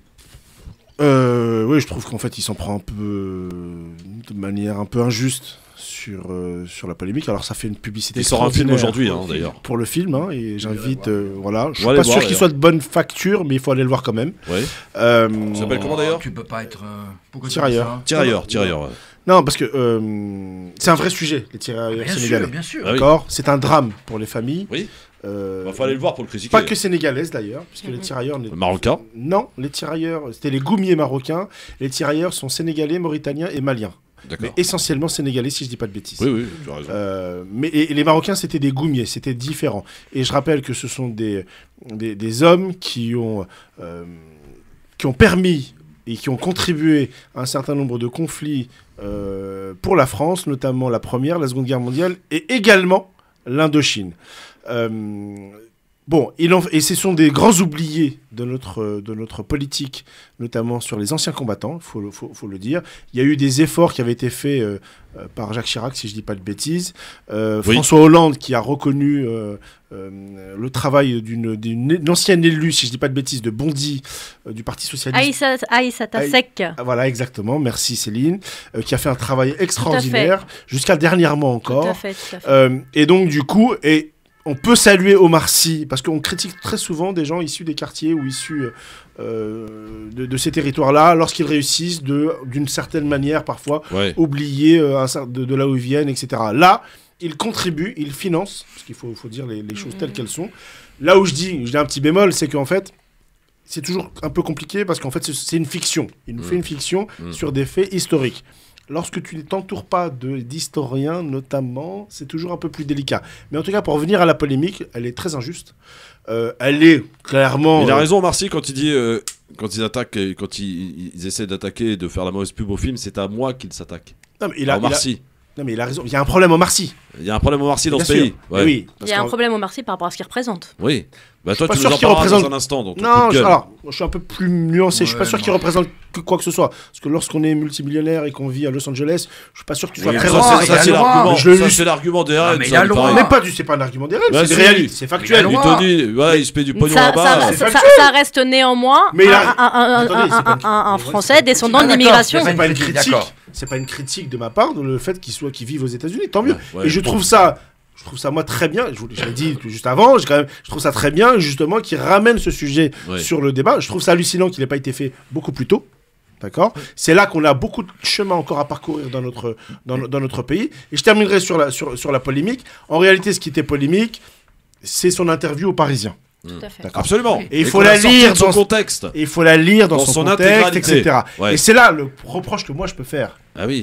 à quelqu'un. Alors là, il se trouve que c'est Omar Sy, mais en fait, on peut le faire pour d'autres artistes. C'est qu'en fait, lorsqu'on aborde des sujets soit politiques, soit historiques, et qu'on n'est pas qualifié pour le faire, on prend le risque de se faire attaquer par des fachos sur la même chose. Mais ça n'empêche qu'en fait, la polémique est très injuste. Bon, Nicolas, sur la polémique, Omar Sy. Mais totalement injuste. Omar Sy a totalement raison de dire ce qu'il a dit. D'ailleurs, le sujet, c'était pas les tirailleurs sénégalais. C'était de dire que les Français s'occupent plus des conflits en Europe, donc de l'Ukraine, que des guerres en Afrique. Ce qui est factuel. Mais c'est totalement, il a raison de le dire. Aujourd'hui, en Éthiopie, il y a des millions de morts, il y a des milliers de morts et des guerres millions. Pour beaucoup, la France est responsable. En Érythrée, il y a la guerre et c'est normal. Et c'est normal puisque c'est en Europe et c'est proche de nous et qu'on accueille plus facilement. Je crois que les propos polémiques, c'est pas ça. Si, c'est ça les propos polémiques. C'est pas l'histoire des allocations. Non, les propos polémiques, c'est exactement ça. Je suis aussi, comme lui, contre cette espèce de double droit d'asile. On accueille plus facilement les Ukrainiens parce qu'ils sont européens, parce qu'ils sont catholiques, que justement les Camerounais ou d'autres parce qu'ils sont musulmans. Donc effectivement, c'est une polémique. Très peu de musulmans au Cameroun. Non, mais pas au Cameroun, au Sénégal ou ailleurs ou en Guinée. Bon, mais peu importe.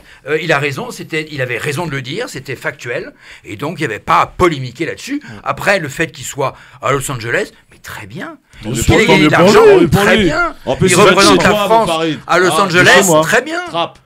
Ah, des Yvelines, tu veux dire? Oui, des Yvelines. Mais très bien. Non, mais moi, tu représentes Trappes à Los Angeles, je trouve ça très bien. Omar Sy, Nicolas Anelka. Omar Sy, non, mais bien sûr, ça c'est de la filière trappiste. Ah oui, bah oui, bah voilà. Mais Quoi il y a une filière. Non, c'est drôle le mot filière. Oui, bah il y a Mam, l'histoire aussi. Exactement. Non, mais il y a une actrice française plutôt de droite, la femme de François Barouin. Michel Larocque. Qui a habité pendant très longtemps à Los Angeles. On lui a pas reproché d'habiter à Los Angeles. Elle est revenue en France. Non. Et elle vit aujourd'hui. Pardon. Il y a B2O aussi. Il y a Booba. Il y en a plein. Il y en a plein. Juste une question, et là pour une fois, enfin, je ne suis pas d'accord avec toi, Farid, parce que je pense que c'est pas une question de compétence. Il n'avait pas besoin d'être historien pour dire ce qu'il a dit et de connaître. C'est son ressenti. Voilà, sur le film. Non, enfin, la polémique n'est pas ce qu'il a dit n'a rien de choquant. Il parlait du film. Il s'interroge, non mais il s'interroge sur le fait que. Alors autant pour moi, je l'ai pas vu, j'irai le voir. Je suis sûr qu'il m'en fera un coup de cœur. Mais juste une chose qui est importante de rajouter néanmoins sur cette question des tirailleurs sénégalais, il faut savoir pour info que désormais les derniers tirailleurs sénégalais, parce qu'il en reste plus beaucoup, pourront entrer définitivement dans leur pays d'origine, tout en conservant leur minimum vieillesse, et n'auront plus besoin de venir 6 mois de l'année par an pour justifier de leur résidence. Et c'est aussi grâce au travail d'Aïssa Tassek que je voudrais saluer sur cette question, parce que c'est un point important qui puisse finir leur dernier jour dans leur pays. On apprend plein de trucs dans cette émission, c'est incroyable. Oh, l'Argentine a son héros Messi, nous on a notre héros, même jusqu'à Los Angeles, Mbappé. Ah oui, j'adore. Et puis aux États-Unis, plus anecdotique, mais tout de même, c'est une autre légende qui a été ovationnée lors d'un match de basket. C'est notre roi du foot à nous, Kylian Mbappé. Regardez-le ici à l'image. Le public l'a applaudi longuement pendant plusieurs minutes lors d'un match de NBA à New York, ce qui confirme évidemment qu'il est sacrément populaire à l'étranger. Populaire notre Kylian Mbappé, mon Farid, hein? Ah oui, oui. Ouais, c'est mérité, c'est normal. Oui. J'allais dire c'est la filière 7-8, non, c'est la filière 9-3. Ouais, c'est Bondy. C'est Bondy. C'est Bondy. Ouais. Même s'il n'a pas grandi beaucoup à Bondy, enfin bref, peu importe. Il n'a pas énormément grandi à Bondy, j'allais dire. Si, il a fait ses premiers clubs, c'était à Bondy quand même. Tout à fait. Non, mais en fait, on ne mesure pas l'impact international de Mbappé sur le monde. Ouais. Exactement. Les images étaient fantastiques parce qu'ils ont montré sur les grands écrans la fin du match ou un de ses tirs et après dans tout le stade les gens, mais c'était une ovation et on le voit d'ailleurs après sur Twitter, on le voit anonyme dans les rues de New York avec un masque, on voit que les yeux et il se balade dans les rues avec son pote, comment il s'appelle, Hakimi. Je trouve ça génial, je trouve ça un garçon génial pour un pays où le soccer est quand même la dernière roue du carrosse, on va dire. Pas le sport le plus populaire. Voilà, exactement, c'est extraordinaire. C'est bien, oui, absolument, t'as raison, Farid. C'est notre Mbappé, notre roi national. Ouais. Bah moi, écoute, pourtant je suis dans une famille de footeux, mais moi je suis pas particulièrement à fond dedans. Je trouvais ça très émouvant, effectivement, parce que comme le dit Farid, on est dans un pays où le football n'est pas hyper plébiscité, et j'ai trouvé ça hyper fort, surtout sur un truc de basket. Ces images, je pense que même lui s'y attendait pas. Finalement, j'avais l'impression. Il est fan de basket, lui, aussi. Oui, non, mais en tout cas, tous les matchs de basket. Quand je dis, il ne s'attendait pas à la réaction qu'a provoqué le fait qu'il apparaisse sur cet écran géant. Standing ovation. Donc en fait, non, je trouvais ça cool, quoi. Dernier extrait dans ce zapping, c'est les grandes gueules d'RMC qui sont un peu voyeuristes lorsqu'ils reçoivent Miss France, la toute nouvelle Miss France. Vous avez vu, 18 ans, elle est très jeune. Miss très jolie surtout. Elle est très jolie, absolument. Écoutez. Vous savez combien vous allez gagner par mois? Je sais, oui. Combien vous allez gagner? Ça, c'est assez indiscret. Oui, je sais. Mais il est très C'est Alain Marchal. Normal. Vous pouvez répondre que beaucoup moins qu'Alain Marchal. Voilà. Si vous voulez. Louis Gerbier nous a dit 3 000 € par mois. C'est ça? C'est à peu près 3 000 € par mois? Je pense que c'est moins quand même. Ça dépend. Enfin, ça dépend parce qu'il y a aussi. En fait, ça dépend parce qu'il y a aussi des partenariats, il y a des stories, des posts qu'on doit faire. Donc, ça dépend de chaque événement. Instagram et autres, vous êtes rémunéré aussi par. Justement, ça. Vous allez faire du placement de produits et tout ça. Oui, du coup, il y a les partenaires de Miss France. Donc, avec les partenaires, on a des placements de produits. Miss France devient une influenceuse. Enfin, elle est une influenceuse. C'est influencé, oui et non. Enfin, après, c'est représenté, comme je l'ai dit, le pays. Donc, bien sûr. Voilà. Moi, ce que je trouve bien avec Miss France, c'est que c'est rare d'avoir des gens qui suscitent la bienveillance. Bon, alors dans le voyeurisme, on s'en fout, Christophe. De savoir combien elle gagne, Miss France. On s'en fout combien elle gagne. Ouais. Alors que les boulangers ne peuvent même pas nourrir leur famille. Mais on reconnaît quand même, Christophe, la culture catholique de l'Antillaise, où l'argent est tabou. Ouais. Ah oui. Alors, je caricature un peu. Bon, allez. Change de sujet. C'est parti. On va maintenant passer au coup de gueule et au coup de cœur. Nos chroniqueurs ont 1 minute. Voilà, il est là, mon chrono. Je vais le déclencher et on va commencer par Céline. Tiens.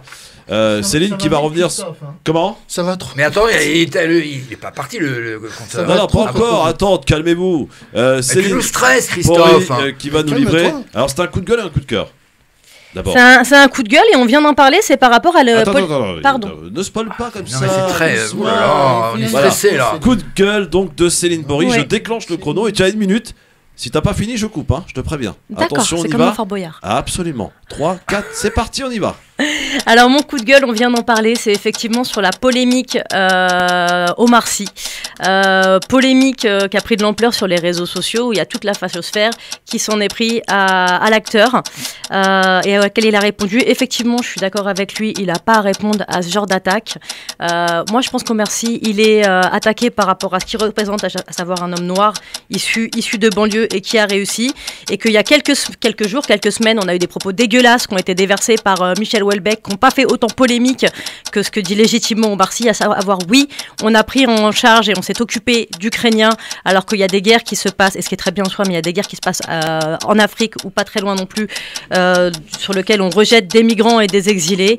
On l'a vu avec l'arrivée des Ukrainiens et qu'il y a eu des migrants issus de l'Afrique subsaharienne qui ont été expulsés d'hôtels sociaux dans lesquels ils étaient logés par le 115 au profit d'Ukrainiens. Donc oui à l'accueil des Ukrainiens, oui, mais sans différenciation. Stop. Presque. Ouais, c'était un peu court. Hein. Ouais. Commentaire ou pas commentaire, rapide. On a déjà commenté. Très bien, d'accord. Alors Nicolas, tiens, puisque tu as la parole, coup de gueule ou coup de cœur? Coup de gueule. Coup de gueule, on y va, c'est parti, je déclenche le chrono. Coup de gueule contre certains socialistes, une tribune dans Le Monde. Coup de gueule également contre la RATP, parce que vous savez, ils veulent stopper la privatisation de certaines lignes de bus. Et aujourd'hui, la RATP a gagné des réseaux, mais refuse aujourd'hui de mettre les siens en concurrence. C'est pas normal, alors que ce sont eux qui fonctionnent le moins bien. Je rappelle que 75% de services marchent aujourd'hui dans Paris. Et se priver de la concurrence, moi qui suis un libéral, c'est contraire à ma pensée. C'est aussi injuste pour les voyageurs, c'est se priver d'une meilleure qualité de service dans Paris. La concurrence, c'est toujours bon pour les clients et c'est toujours bon pour nous. Effectivement, dans toutes les villes et les autres régions françaises, les lignes de bus sont privatisées. C'est la loi. Pourquoi on ne le ferait pas pour la RATP? La RATP n'a pas le monopole des transports. La preuve, ce monopole se passe pas si bien que ça. Donc oui à la concurrence, oui à la liberté, et désolé aux élus de gauche, il faut entamer la privatisation de certaines lignes de bus de la RATP pour avoir un meilleur service. Bah, écoute, parfait, le timing respecté, mon Nico. On bouffe ses mots, on a l'envie. Incroyable. Farid Tamsamani, coup de gueule ou coup de cœur? Allez, coup de gueule. Coup de gueule, c'est parti, on y va, on déclenche le chrono. Alors, coup de gueule contre France Télévisions et soutien à un journaliste qui s'appelle Antoine Musy, qui a travaillé et qui a proposé à France Télévisions, maintenant il y a quelques années, de travailler sur un documentaire mixte, notamment sur le règne animal. Et bizarrement, France Télévisions s'est d'un coup coupé de lui, et quelques années après, 3 ans précisément, qui sort comme documentaire, le documentaire Instinct Animal sur France Télévisions, justement, où ils l'ont plagié, où ils l'ont volé, effectivement. Donc voilà mon gros coup de gueule en la matière, soutien à ce documentaliste, et pour tout ça pour dire qu'en fait le vol le vol d'idées et notamment est puni et répréhensible, et d'œuvres effectivement, et dans un pays comme le nôtre avec une puissance telle que France Télévisions, je trouve ça honteux. Parfait, dites donc, on n'a même pas été au bout du chrono, c'est bien ça. Très discipliné aujourd'hui nos chroniqueurs, nos débatteurs. Que des coups de gueule d'ailleurs. Christophe, tu peux dire ce que tu disais hors antenne quand même. Voilà, tu as quand même aujourd'hui une équipe extraordinaire. Oui, je dois dire, bam, je parle sous ton contrôle, on a quand même une bonne émission aujourd'hui. Nous avons une très belle émission, comme tous les jours, tu me diras. Ah, pas tous les jours, non, je suis pas d'accord. Bah hier, même c'est la Suisse. Très belle émission. Oui, mais hier, mais par exemple, voilà, il y a des jours. Non, ne commence pas à donner des noms. La moins bonne émission, c'est les jours où je suis pas là. C'est ça. Bah justement, puisque t'es là, hein, dans un instant, on va jouer. On va se rappeler des souvenirs, les amis. On va revisiter avec Mam dans la chronique La Belle Histoire des Génériques les séries qui ont fait les succès de FR3 ou de France 3 aujourd'hui. Et il y en a pas mal. que je connais d'ailleurs et que j'imagine que nos chroniqueurs connaissent aussi. Et vous, amis auditrices, auditeurs, à suivre aussi le quiz et Mam qui va nous faire brillamment le résumé de cette émission. Restez avec nous, tout va bien, vous êtes bien sur France Maghreb 2, à tout de suite. Le HF sur France Maghreb 2, nos débatteurs sont très inquiets, ils me disent oui on est en avance, on va finir à quelle heure Mais ne vous inquiétez pas, on est vraiment dans les temps. On peut parler des retraites encore, Christophe. Bon, d'accord, pardon, excusez-moi. C'est bon, stop. Vive la baguette. Seul Mam a la parole, ou Vive pour la l'instant baguette. en tout cas, pour cette chronique, la belle histoire des génériques. Mam, c'est à toi. Eh bien, bonjour. Bonjour.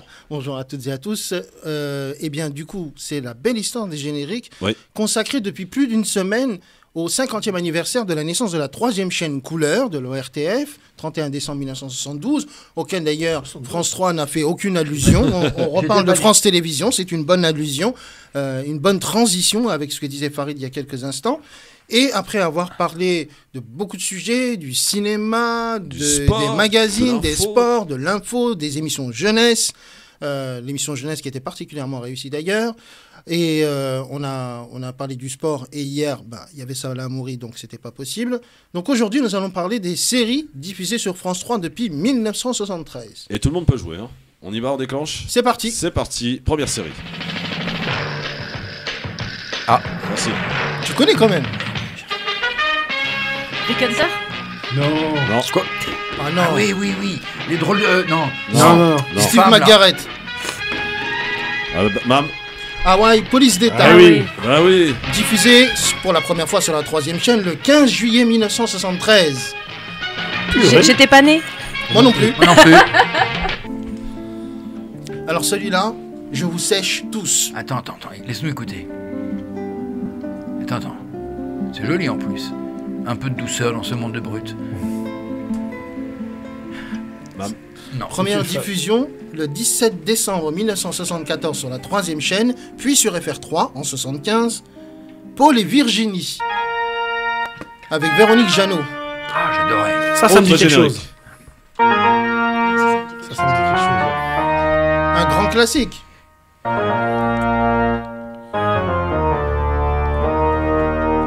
Columbo. Non. Il était une fois l'homme. Ah oui. Première diffusion le 23 septembre 1978 sur FR3. Et ça avait marqué les... Très belle série d'ailleurs, de Albert Barillet.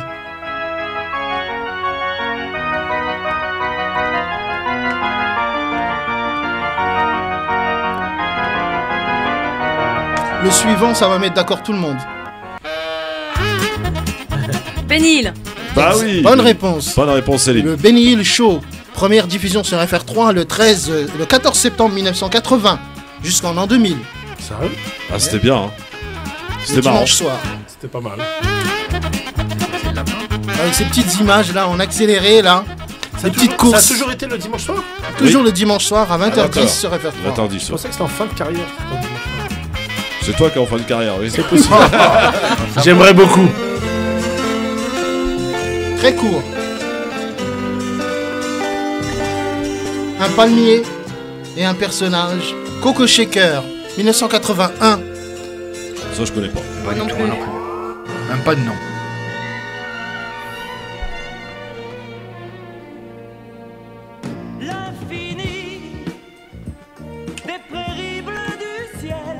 Ça, je connais pas non plus. La petite colline, la petite maison dans la colline ou un truc comme ça, non ? Non, je connais la maison, la chanson, mais je sais pas. Il était une fois l'espace. L'espace, oui, voilà. À partir du 2 octobre 82 sur FR3. Je connais la chanson, j'avais pas. Moi, ça me dit rien.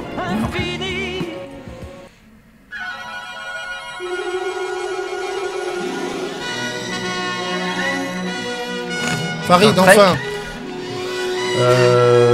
Nicolas, il n'a pas du tout la télé. Hein. Alors, si, c'est. Un truc dans les étoiles, non ? Non, c'est une sorte de Dallas. C'est une série qui est diffusée sur Netflix d'ailleurs aujourd'hui. Dynasty. Dynasty, bah oui. 5 septembre 1983. Un cavalier. Zorro, ça. Ah, quand même Nicolas. Ah oui. Vers l'aventure au galop. Christophe, il est heureux là. Il signe à la pointe de l'épée d'un Z qui veut dire Zorro. Zorro. Alors vous l'aurez reconnu, Zorro, diffusé dans le cadre du Disney Channel à partir de janvier 1985. Vainqueur, tu l'es à chaque fois. Farid. Jesse C'est à Chase. 2000 Non. Non. Ben, c'est le même producteur que cette série-là. Glenn Larson. Ça me dit. Attends. Jesse Chase. Diffusion à partir de juin 1985 sur FR3.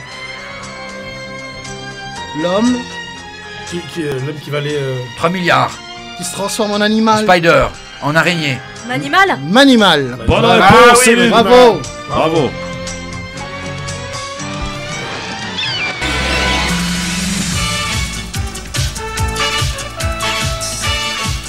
Une série britannique. Diffusée en mai 86 pour la première fois sur FR3. Il y a un homme et une femme. L'homme qui tombe à pic Non. C'est pas ça. Mission Casse-Cou. Ah non.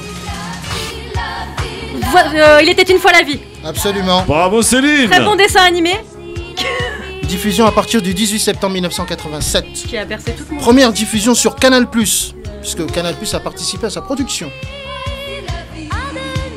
Un collab sur les dessins, les séries, Céline. Génération Club Dorothée. Hein.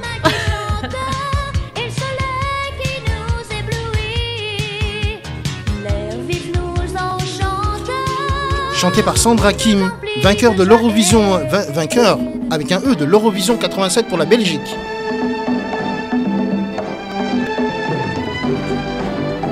Ah, Céline Elkal. Céline, Club Dorothée sûrement. Non mais c'était pas sur la 3 Club Dorothée.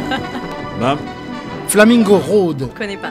À partir du 18 avril 1988 sur la 3, après une première diffusion sur la 5 en 86.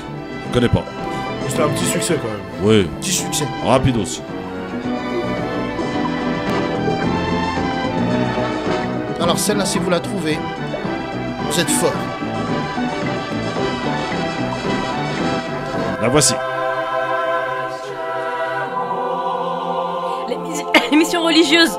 Non. Non, c'est sur la 2. C'est sur la 2, les émissions religieuses. C'est un personnage très drôle. Britannique. Mr Bean. Oui. Mr Bean, wow. Ah, bon, la classe, oui, mais À partir du 8 septembre 96 sur France 3. Dédicace à ma petite sœur qui était fan. Céline Bis. Il est mort? Mais non. Non, je crois pas. Autre générique. Rowan Atkinson. Nicolas. Ah oui. Victor Lanoux. À partir du Oui, il avait une 24 moustache, janvier Victor 1998. Maigret. Non. Louis. Louis la brocante. Voilà. Louis la Bonne brocante. réponse, Céline.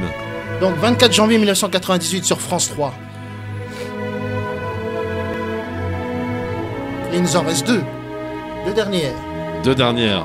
Bon, la prochaine, je la connais, hein, facile. Comme tu sais. Non, c'est normal, tout le monde la connaît. Bah oui, évidemment. C'est celle-là. C'est celle-là. Plus belle la vie. Plus belle la vie. Bravo.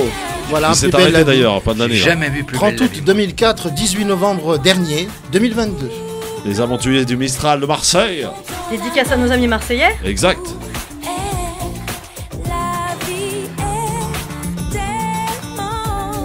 Et la dernière.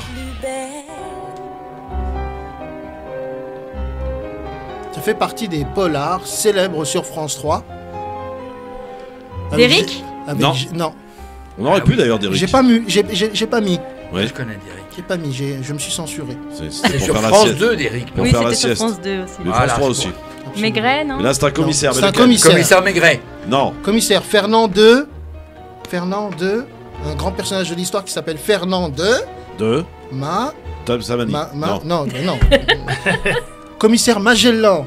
Je connais pas. 28 novembre 2009. France 3. France 3 qui est donc la chaîne des régions et non pas la chaîne des retraités, même si elle ne fait que 9% de part de marché. France 3 est quand même une chaîne qui est, j'allais dire, le patrimoine français par excellence. On parlait des villes et des villages. Je pense que France 3, c'est la chaîne Des boulangers. Qui est la chaîne des boulangers, tout à fait. La chaîne des boulangers et de beaucoup d'autres métiers. On peut d'ailleurs reparler d'après de la baguette. Non, si c'est bon, stop. Merci beaucoup, Mam. Et bravo à Céline qui a été très efficace. Oui, très efficace. Bravo. Dans un instant, le quiz et Mam qui va nous faire le résumé de cette belle émission. Aujourd'hui en compagnie de Céline. Le LGF, dernière partie. Vous voyez qu'on est à l'heure. On est bien là, les gars. Céline Bory, Nicolas, Farid sont avec nous évidemment. Place au quiz maintenant. Le quiz. Eh oui, mes petites questions. On va voir si Céline est aussi brillante qu'elle le fut lors du précédent quiz autour de la chronique de la belle histoire. Quelle ancienne joueuse de tennis âgée de 66 ans a annoncé souffrir d'un double cancer? Oui. Ouais. À la gorge et au sein. Martina Navratilova? Exactement, bonne réponse. Martina, effectivement, on s'en souvient. 66 ans quand même. Eh oui. Quel pays a annoncé via son ministre des Affaires étrangères, nouveau ministre d'ailleurs, qu'il allait, dans son pays, prendre un virage plutôt pro-Russie dans le conflit avec l'Ukraine? Et le ministre en question s'appelle Eli Cohen. Israël, bonne réponse. Étonnant ou pas, Farid? Non. Non, d'accord. Un nouveau refus d'obtempérer a eu lieu cet après-midi où? Dans le 15e. À Paris. Ils ont tiré à 6 reprises, apparemment pas de blessés. Tout à fait. Voilà. Je vous donne un chiffre. 152 millions d'entrées en 2022. À quoi ça correspond? Un cinéma, un film. Oui, cinéma. 152 millions d'entrées au cinéma, cette année, en 2022. On a récupéré apparemment les 3/4 des fréquentations. Les cinémas sont contents. Et enfin, quel animateur producteur a rendu hommage à la France après avoir été promu dans l'ordre national de la Légion d'honneur? Effectivement, c'est un immense honneur. C'est ce qu'a déclaré Arthur. Je n'oublierai jamais ce que la France a fait pour moi. Je lui dis merci. Arthur, bonne réponse. Bravo Céline. Voilà pour le quiz. Alors, vous voyez, c'est rapide. On y va, Mam. Tu as écouté, consommé. C'est trop, ça va trop vite. Bah oui, mais il faut y aller, il faut enchaîner, c'est de la radio. Il faut être honnête, pendant les 2 heures d'émission, il n'a fait qu'écrire sa chronique en direct, il a raturé. Et quelle écriture! Il a mis des caractères gras, il a corrigé, recorrigé. Attendez, vous allez voir si vous allez remercier ou pas après la fin de la chronique. C'est mon boulot. Mam, comment s'appelle la chronique aujourd'hui? Même s'il n'est pas payé. Ça va, commence pas. Le bureau des plaintes, c'est pas ouvert encore. Non, pas encore. Et c'est certainement pas auprès de toi, mais surtout auprès de Tarek Mami. Mais ça, c'est encore autre chose. Non, il est fermé là. Alors, la rubrique s'appelle, la chronique du jour s'appelle Ciao Pantine. Ciao Pantine, c'est parti, Mam, c'est à toi. On y va. Pour commencer ce nouveau numéro du Grand Forum, nous débutons avec les traditionnelles résolutions. 2023, année des grands retards, avec en tête de liste Farid Temsamani. Eh oui, Farid Temsamani.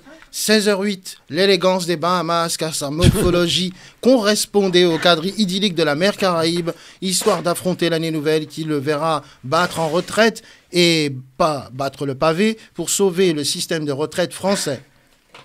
Pendant la villégiature de Farid, Elisabeth Borgne, d'un œil, regarde au loin le totem de Koh Lanta correspondant au projet de loi de réforme des retraites présenté ce mercredi au Conseil des sinistres. La retraite à 65 ans, 64 ans, pas un totem, mais une épreuve d'immunité pour que le gouvernement séduise en stratégie les républicains pour faire passer sa loi.